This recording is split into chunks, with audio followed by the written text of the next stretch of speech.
Okay, in lesson 6, we are going to be using the same exponent rules we've already used, but with bases other than 10.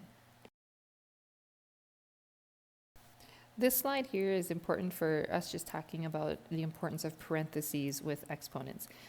Number 1 is true, and that's because, well, you can use a calculator for it, or I'm realizing that I'm taking a smaller number times itself fewer times than I am over here on the right, and so the left side is going to be smaller. Number 2 is false. -3 squared, -3 in parentheses squared, means -3 times -3, which is going to be a positive 9. And 3 squared is 3 times 3, which is also a positive 9, and so that one should be equal to. Number 3 is false. -3 in parentheses cubed means -3 times -3 times -3. And if I do that, I would have -3 times -3, which is 9, times -3, which is going to be, I'm just going to go over here, a -27. But 3 cubed, or 3 times 3 times 3, is going to be a positive 27. And so they're not equal. It should be less than. Notice the importance of the parentheses there. If it's in parentheses, it means -3 times -3 times -3, and we have to keep track of all those negatives. Number 4, -5, again in parentheses, squared, means -5 times -5, which is going to be a positive 25. And then this side is the weird one. When there is no parentheses, I'm going to take 5 squared, which is 25, and then I'm just going to put the negative out front. I'm going to take the negative of whatever that answer is. And so, whoops, I just realized I made a mistake. This one's not actually false. This one should be true, that 25 is going to be greater than -25. Okay, you're going to complete the table here. I'll help you get started. Notice that our multiplier is a positive 2. So what number times 2 gets me 16? That's going to be 8. On the bottom, the way I'm going to write that, 8 is the same as 2 to the 3rd power. And I'm just going to keep going. What number times 2 gets me 8? Well, that's going to be 4, and that's going to be 2 to the 2nd power. So go on, finish the table, and answer questions numbers 1 and 2. Okay, there's what your finished table should look like. What is your multiplier as you move toward the right? Well, as we go this way on the table, I am multiplying by 1/2. And number 2, use the patterns you found in the table to write 2 to the -6th as a fraction. Just like we saw with the powers of 10, that negative exponent is going to kick it to the denominator. Let's look at this last column as an example. 1/16 I could write as 1 over 2 to the 4th power. Notice that my negative exponent just kicks it to the denominator and makes it a fraction there. So 2 to the -6th, I'm going to rewrite as 1 over 2 to the 6th, which is going to be 1 over 64.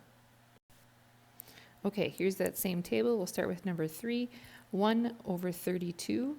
I could rewrite that as 1 over 2 to the 5th power, which is the same as 2 to the -5th power. Again, that negative exponent kicks it to the denominator. Number 4, 2 to the 0 power. I can see on my table that it has to be 1. Here's another reason that anything to the 0 power is 1, because no matter what number we're using as our base, whether it's 2 or 3 or 5 or 543, whatever your number is to the 0 power has to be 1 to make this table work. Number 5, how would you write 5 to the -3rd as a fraction? It would be 1 over 5 to the 3rd, which is 1 over 5 times 5 times 5, which is 1 over 125. And number 6, how would you write 3 to the -4th as a fraction?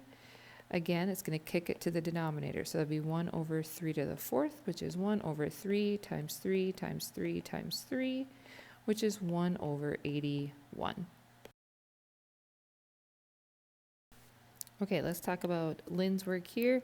The ones with the 3 red X's are the ones that are not the same as 5 to the -9th. Here, remember, power to a power, we multiply, so you'd get an exponent of -9. The negative symbol out front is not going to be the same as having a negative sign in exponent, so that's not the same. Here we're subtracting exponents when we divide, so negative 6 minus 3, that is negative 9. Here we would multiply. 3 times negative 2 is not going to be negative 9. Here, if I subtract negative 4 minus a negative 5, that's going to be a positive 1, so that one doesn't work. But here we would add our exponents, and so we would get that negative 9. Okay, now looking at Noah's. Again, the red X's don't work, but everything else does. Here I would have to add exponents. That's not going to be 10. Here you could multiply. Got that. This one, just add up all those 3's. You got 10 of them. This one is a weird one. I will not expect you to be able to remember this one exactly, but remember that negative exponent will kick it to the denominator. Now I have 1 over this fraction, and you can use a calculator to verify that it is going to be the same as 3 to the 10th. Here we would add exponents, it works. Here we subtract exponents, it works. And here we would subtract, and that's not going to be the same as 3 to the 10th. All right, and here's numbers 3 and 4. Here, subtract exponents, that's going to be x to the 4th. This one's different because you have a variable x instead of a number there, but the exponent rules stay the same, so I would still subtract exponents here. Here I have 4 x's being multiplied together, so that's going to be x to the 4th. Here I would subtract exponents. Negative 4 minus a negative 8. That's going to be a positive 4. Here, this one would not end up being a positive 4. Here I'm going to multiply exponents. 2 times 2 would be 4. 4 times x is not going to work, so that's what my big red x there. 4 times s would actually just be 4x.